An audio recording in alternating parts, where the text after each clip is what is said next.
Brighton school में बच्चों को सड़क सुरक्षा सप्ताह के गुण सिखाए जा रहे हैं। जहां पलामू के ट्रैफिक प्रभारी समाल अहमद जी आए हैं। उन्होंने बच्चों के सामने जो चीजें थी वो रखी और बड़े अच्छे से रखी। और इन्होंने ये भी कहा, अगर परिवार का एक व्यक्ति यानी कमाऊ व्यक्ति सड़क दुर्घटना में कोलैप्स हो जाता है तो पूरा परिवार खत्म हो जाता है। आइए हम बात करेंगे समाज जी से। समाज जी, ब्राइटन स्कूल में आज बच्चों ने आपकी चीजों को सुना, रिस्पॉन्स किया, कैसा लगा? सबसे पहले इस स्कूल के प्रिंसिपल महोदय को मैं बहुत आभारी हूँ कि जिन्होंने हमें आमंत्रित किया, जिसमें सड़क सुरक्षा की बाहर से टीमें भी आई हुई, हमारे जिला परिवहन की भी टीमें हैं और मुझे भी सम्मिलित किया गया। बहुत अच्छा लगा कि अच्छे माहौल में इतने 200 बच्चों के बीच में ये प्रोग्राम रखा गया है। राष्ट्रीय सड़क सुरक्षा जागरूकता अभियान जो कि 31 जनवरी तक चलाया जा रहा है। हमें पूरे यहाँ के प्रिंसिपल महोदय का भी बहुत बड़ा सहयोग मिला और बच्चों का भी, चूँकि व्यवस्था बहुत अच्छा था, यहाँ बच्चे भी थे, स्कूल के टीचर और शिक्षिका भी बहुत सारी थी। जैसा कि पूर्व में आपने हमारे माध्यम से सुना भी होगा, हम बताए भी हैं आपके चैनल के माध्यम से कि पलामू के मैं जब ट्रैफिक प्रभारी के रूप में योगदान दिया था तो गिने-चुने लोग हेलमेट का उपयोग करते थे। हमें बड़ी अफ़सोस होती थी कि मैं क्या करूँ? मैं बहुत समझाया लोगों को कि सर आप हेलमेट पहनें, लेकिन बहुत सारे लोगों का नहीं बोलना चाहिए हमें, लेकिन मैं ब आपके माध्यम से बता रहा हूँ कि उनका पैरवी आता था। मैं किसी भी बाइक वाले को पकड़ता था बगैर हेलमेट को, तो उनकी पैरवी आती थी कि सर मेरा आदमी है तो मेरा है। सभी वीआईपीओ का फ़ोन आता था, नेता सर लोग का भी फ़ोन आता था। मैं कुछ तो हमें भी अजीब लगता था कि क्या ये सिस्टम है, लेकिन हमारे एसपी महोदया, हमारे पलामू की जो कप्तान है, मुझे उन्होंने ये दायित्व दिया कि आप अपने मन से जो करना है, जो नहीं पहन रहे हैं हेलमेट, सीट बेल्ट नहीं लगा रहे हैं, जो शराब पी रहे हैं, जो गलत कर रहे हैं, उन्हें फाइन करें। तो मैंने वही चीज़ किया। मैं इस अभियान के तहत मैं लोगों को ये ज़रूर मैसेज देना चाहूँगा कि अगर वो 4 व्हीलर चलाएँ, तो सीट बेल्ट का उपयोग अवश्य करें और 2 व्हीलर चलाएँ, तो हेलमेट का उपयोग ज़रूर करें। उन घर वालों से जाकर आप पूछें, जिनके घर में कोई कमाने वाला गार्जियन या पिता, भाई, चचा अगर एक्सपायर करता है, सड़क दुर्घटना में मरता है, तो उसकी घर की क्या स्थिति होती है, उस घर वाले से आप जाके पूछें, पूरी फैमिली बिखर जाती है। समाज जी, एक चीज है, आपने मेहनत करी, जो पलामू की दशा थी उसको बदलने के लिए सरकार के राजस्व में 1 करोड़ का फाइन भी वसूला दिया। क्या अब पलामू में सुधार आता है, दिखता है? 90% सुधार आ गया है। मैं आए दिन सभी चौक चौराहों पर घूम रहा हूँ और अभी भी कुछ लोगों का फाइन कर रहा हूँ, प्रतिदिन करता हूँ। तो मुझे यह देखने को मिल रहा है कि 95% लोगों में सुधार आ गया है जो हेलमेट पहन के चल रहे हैं। मुझे बहुत खुशी हुई है। मैं ट्रैफिक प्रभारी के नाते नहीं बोल रहा हूँ, एक उनका भाई बनने के नाते, उनका सदस्य घर का बनने के नाते कि हमें खुशी हो रही कि वो लोग अब सही सलामत अपने घर जाएँगे।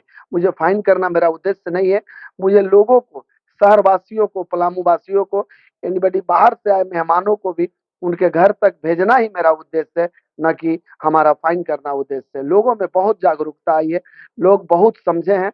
इसके लिए मैं पलामू वासियों को, खासकर मीडिया के बंधुओं को, उनका भी तहे दिल से शुक्रिया अदा करता हूँ। उन्होंने भी हमें भरपूर सहयोग दिया, जैसे दिवाकर सर की पूरी टीम हमारे साथ लगी रही इस अभियान में। जैसे मैंने सड़क सुरक्षा के अभियान में बच्चों को प्रभात फेरी निकाला, बाइक रैली निकाला, जागरूकता रथ भी निकला और मैंने गुलाब के फूल देकर और माला पहनाकर भी लोगों को सम्मानित किया। वैसे लोगों को गुलाब का फूल दिया जो हेलमेट पहनते थे। आपने गुलाब का फूल यहाँ के प्रिंसिपल राहुल सिंह को भी दिया था, सदीक चौक पे। क्या कहना चाहेंगे? मैं सर का भी बहुत धन्यवाद देता हूँ। सर मैम के साथ थे, लेकिन हेलमेट के साथ थे।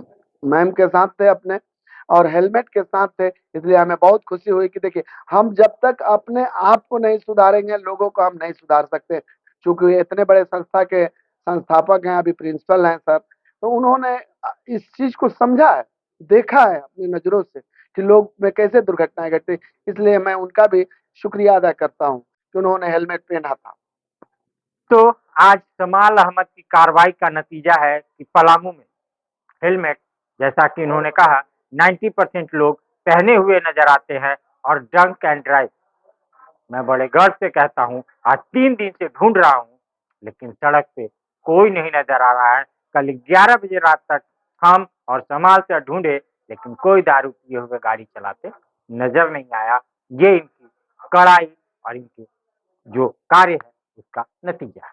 मैं जहाँ तक बता दूँ आपको नया चीज़, कि मैं हमारे आईजी महोदय के आदेशानुसार रक्षक ऐप से अब फाइन कट रहा है, जो कि उस रक्षक ऐप जो मुख्यालय से जुड़ा हुआ है, जिसको हमारे वरीय पदाधिकारी मुख्यालय में बैठे हुए भी देख सकते हैं कि कितनी गाड़ियों को हमने फाइन किया और क्या किया है। जिसका भी रक्षक ऐप से फाइन कट जाएगा, मैं उन महानुभावों से, उन गार्जियनों से अनुरोध करूंगा कि वो फिर हमें किसी तरह का दबाव ना दें कि उस गाड़ी को छोड़ दिया, चूँकि रक्षा कैब से फाइन कटने के बाद मैं गाड़ी कतई नहीं छोड़ सकता हूँ, चाहे किसी का। मैं अभी-अभी बता दूँ, मेरे ट्रैफिक में एक जवान है, उसका अपना साला, अपना, वो खुद चेकिंग में था, मैं उसका फ़ोटो ले लिया और रक्षा कैब से उसका काट दिया, उसको मैं फाइन किया।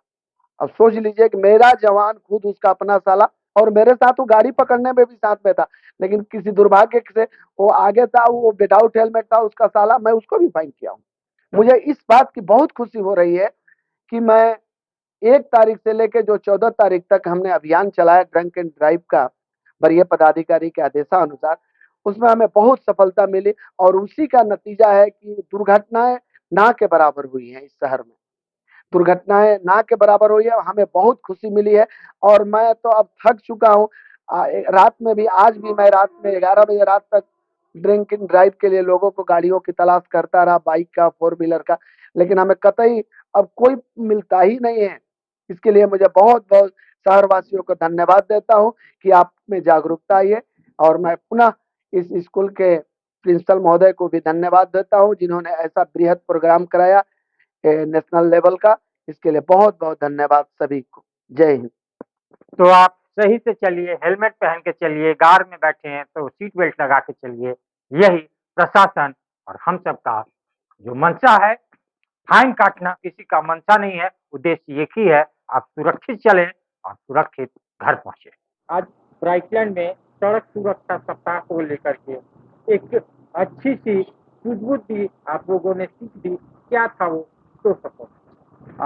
आज हम लोग ब्राइटलैंड स्कूल में सड़क सुरक्षा के प्रति एक जागरूकता अभियान चले, और कुछ लोगों बच्चों को बहुत सारे सड़क के नियमों इत्यादि और उससे किस तरह बचाव किया जाए उनके बारे में जानकारी दी। तो चूंकि एक ग्रास रूट लेवल पर एक पहल थी, जिससे मतलब वो अपने पेरेंट्स को समझाएंगे और भी अपने आसपास के अपने दोस्तों को बताएंगे, तो इससे एक सड़क सुरक्षा में हमें काफी मदद मिलेगी, सड़क सुरक्षा का बढ़ावा देने में काफी मदद मिलेगी।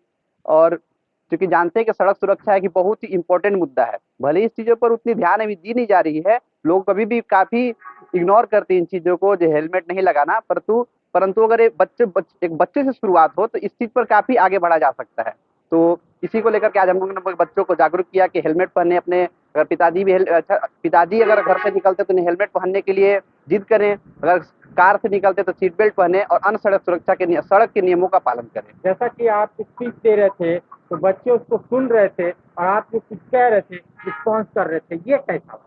एक काफी अच्छा अनुभव था, क्योंकि लोगों को हमने बताया कि कोविड के डेट से हमने कंपेयर करके बताया कि एक कितना बड़ा मुद्दा है। तो शायद बच्चों को ये समझ में आई होगी कि कोविड जो इतना व्यापक मुद्दा था, लोगों को समझा क्या ही कोविड हो गया, लेकिन उससे भी ज्यादा डेथ हर साल सड़क रोड एक्सीडेंट्स की वजह से होता है। तो शायद इन चीजों से बच्चों को समझ मिलेगी। इसके अलावा हमारे ट्रैफिक एसआई थे, हमारे दूसरे एमबीआई सर थे, उन लोगों ने भी काफी बताई कि सड़क सुरक्षा में मेन जो जान जाती है एक यंग जनरेशन के या वयस्क जाता है जो काम करते हैं, तो उससे सिर्फ एक आदमी नहीं, एक पूरा परिवार इफेक्ट होता है।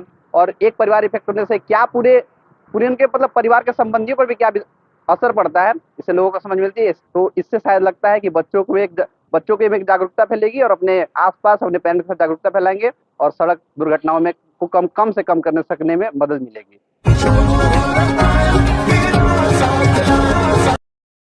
सस्ता और समुचित इलाज के लिए गरीबों का रहनुमा मात्र एक हॉस्पिटल, मैया बाबू हॉस्पिटल।